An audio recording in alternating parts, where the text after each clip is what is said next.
Right. All right, let's look at, we'll transition to a few wide receivers here that have been considered fallers and start with Jordan Addison, who it seems like from an injury standpoint, Jay, things are looking much more promising than we initially thought. But you have the potential suspension risk is looming. J.J. McCarthy looked so promising in his preseason debut, and you thought he would take over at some point this season. His season is lost due to injury with the meniscus repair. So, I mean, when you look at Jordan Addison, his season is based on, okay, can Sam Darnold be effective in this offense, and can he benefit from playing across from Justin Jefferson? Yeah, so right now he's going like a wide receiver 41 type of range. I think that's fine. I don't have a huge, strong position on that. Obviously, there is the potential suspension, and then also he's dealing with seemingly a minor injury at the moment. You're a little bit concerned when there is Hockenson and Jefferson there with a quarterback who I think is going to key on to Justin Jefferson. I think the thing with the J.J. McCarthy injury, it's not so much that it hurts right now. It's just that now all these guys are one snap away from being in the Nick Mullins show. And I watched the Nick Mullins show last year, and it got 0% on the tomato meter. It was a terrible, terrible, terrible watch. And I just don't think that he's cut out for this. And I don't think Jaron Hall is either, because I've never seen someone more petrified to play quarterback than Jaron Hall when he had to play the Packers late in the season. So that would be the concern, is that now you really need Sam Darnold to stay healthy, which is a terrifying sentence for a team that has a lot of good players on it and is really dependent on Sam Darnold now. Denny, how do you look at Addison's ADP as it stands? Yeah, first of all, I'm not used to this thing where teams use the carts to get guys off the practice field and then say they're fine. The carts? Well, what's going on? Well, this happened to Tyrone Tracy a few days ago, where I was, his season's over, and he has a low ankle sprain, and he's running the next day. He goes off on the cast on him. Right, and then Addison goes off on the cart. He's fine. He's okay. He's not going to miss any time. So I guess this is just what they do now. We have to adjust our mindset to that. But look, Addison ran really hot on touchdowns last year, especially touchdowns deep, beyond 20 yards. Can he keep that up with Sam Darnold? I'm skeptical, guys. Wide receiver 45, like, he's not going to kill your team, but I don't really see myself targeting Jordan Addison all that often. I will say about Mullins, not good for fantasy and not good to watch. Jay's right about that. But gets it done for Justin Jefferson. Just targets him relentlessly. So I'm not too scared of Jefferson's prospects. Addison, I'm just cool on him for now. So, Jay, the way we're talking about Jordan Addison, a former first-round pick, and knowing T.J. Hawkinson's not going to be ready to start the season, and this kind of goes to something that's been a theme for you since we've returned, it feels like this offense is just tailor-made to just relentlessly pepper Justin Jefferson with targets. Yeah, like CD Lamb-style targets almost. Yeah, and I think the concern is that this idea that, Jefferson's going to face bracket coverage and he's going to get double and triple teamed. It's like 2 years ago when he won Offensive Player of the Year and had one of the great wide receiver seasons of all time. You think they weren't doing that? Right, they were doing that every People caught on. Yeah. Bill Belichick, I think it was on Thanksgiving, perhaps, when they played the Vikings. And it's like Jefferson's bracketed, Cousins just throwing it to him anyway. He just goes for 100-plus yards because he's Justin Jefferson, and he will beat double teams consistently. So I think Jefferson, and I'd be keen for your take, Denny. Like right now, I would take Justin Jefferson first in drafts. I think that people have just overthought this a little bit too much. I think that in terms of age, in terms of production, in terms of playing in a dome, in terms of target competition, like I would just be taking him straight up over Tyreek Hill, who's on the other side of 30, who plays with a quarterback who falls off every year when it gets colder and later in the season, and also has dealt with injury issues. Jamar Chase has to play the AFC North defenses 6 different times and also plays outdoors. Like I just would be taking Jefferson over these guys. Yeah, it's going to be probably a bad season for the Vikings, let's just be honest. But it could be a really fun season for Justin Jefferson's fantasy prospects, although I expect him to be very frustrated with how things go in Minnesota. Yeah, I mean, Jefferson has that 180 to 190 target range, with just lots of negative game script for these Vikings. No one really, there to take targets away from him, with Hawkinson coming back from a serious injury and maybe Addison facing a suspension. So I would take Tyreek, although Jay's talk about Tyreek's age is freaking me out right now. Maybe I'm going to rethink that after the show. But I would take Tyreek over Jefferson, but that's about it. And I do think that volume-wise, it could be crazy for Jefferson this season. All right, guys, let's go to a wide receiver where the conversation is kind of unique. It's not that anything's happened to George Pickens this summer or there's any concerns around the actual player, but Denny, let's live in a world for a second where Brandon Ayuk can be thrusted into this offense that It has some quarterback concerns or question marks at the moment. What would an Ayuk acquisition do for George Pickens from a fantasy perspective? I try not to get too worked up or like overstate this, but really, it would be catastrophic for Pickens. I mean, Have to read the card out for him and his fantasy value. Yeah, more than the air Be a real card.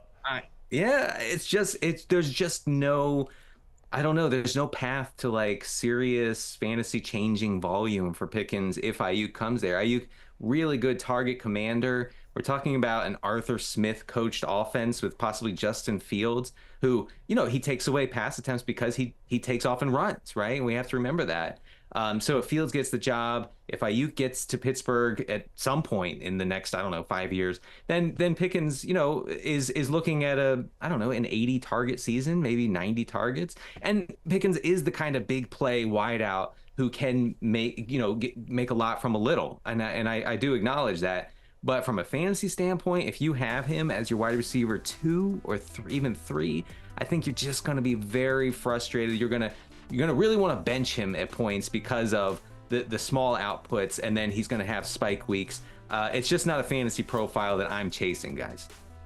So, Connor, with the Steelers quarterback battle in the Arthur Smith offense, it seemed like it was kind of trending towards Fields a little bit, and then he didn't play particularly well in the preseason game. Now Russ in the market is back to being minus 500 to be the week 1 starter. If you have George Pickens on your fantasy team, do you want Wilson as the quarterback, or do you want Fields? I wouldn't want Russ, honestly. I just think when you look at, this is just my opinion, but I feel like with Fields playing, it just encourages Arthur Smith to be even more run-heavy than ever. And it also opens up a little bit of a different run threat. There's good things about Justin Fields playing for his fantasy potential and for the Steelers as a team because of some of the different run looks you can do. Russell Wilson isn't the same runner he once was, but he is a guy that can get the ball out when it's coached in his head to get the ball out, and you could throw a little bit more with him. And, maybe he gets back to some of those moon shot deep throws, which Pickens absolutely loves. Like, he wants to be in contested catch situations. So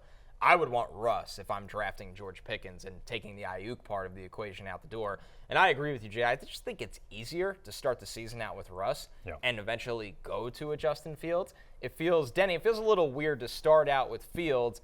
And if he's been hurt almost every year of his career, he's had ups and downs. The highs are higher than what Russ brings you now. But then to go to Russ in that scenario.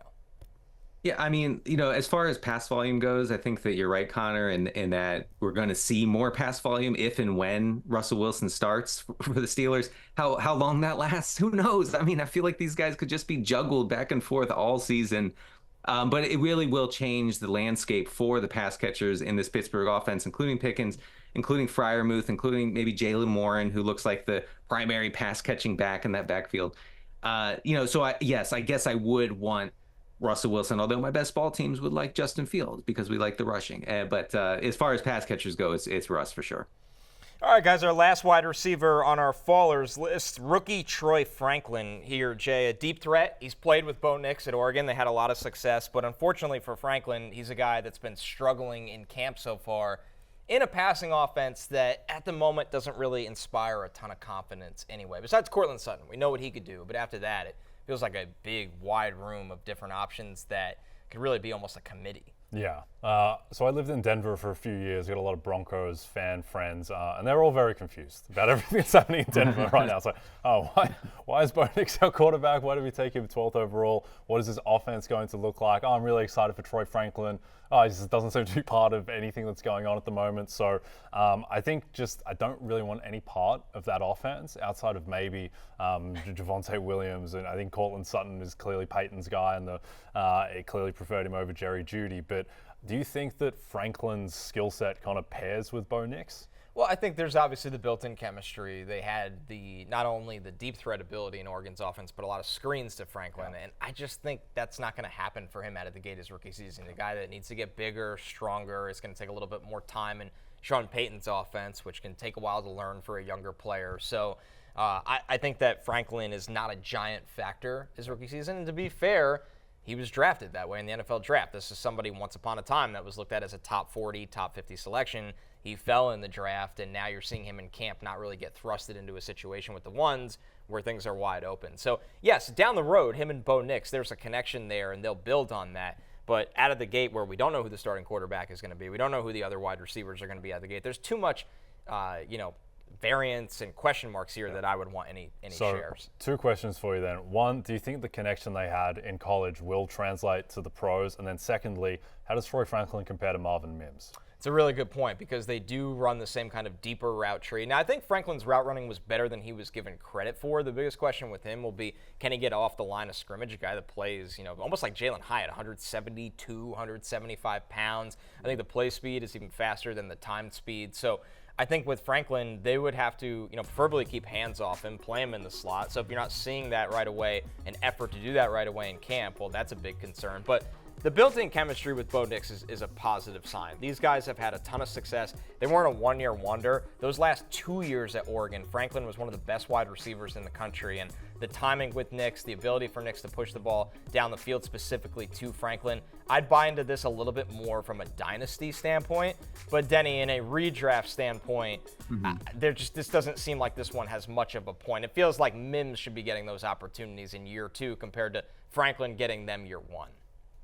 I'm cool to Mims as well. I don't think that Mims is going to see, a 100% route share at all. I think that it'll probably be more toward the 50% range for Mims. I think he'll be somewhat rotational. He'll make some big plays.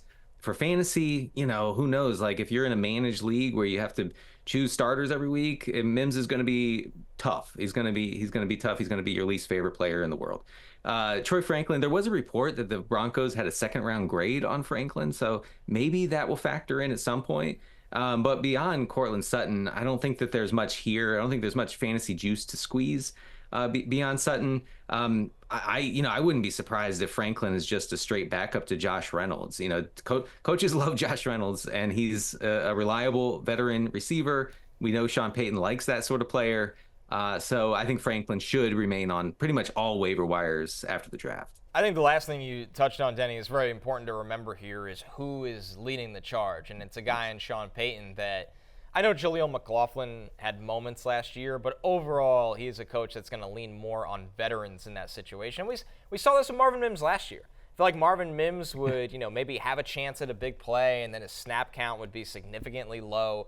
So I think that kind of tells you the story here as well, Jay, that it's just hard to get invested in the rookie aspect of this offense. It's really hard to get invested in this offense as a whole. Yeah, and also, think about the conference that they play in and the division that they play in, having to go up against the defenses of the Chiefs. The Raiders now have to be viewed as a very strong defense. The Chargers defense will be better under Harbaugh. Yep. So it just doesn't, the vibes just aren't great in Denver. And I understand, Peyton got his guy or whatever, but, you guys, Bo Nix at 12, it just doesn't make a great deal of sense.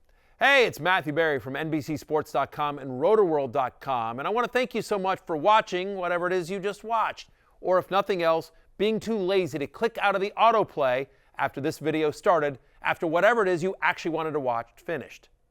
But now that you're here, I'd like to take a moment here to ask you respectfully now, okay? I'm asking you respectfully to subscribe to the NFL on NBC YouTube channel.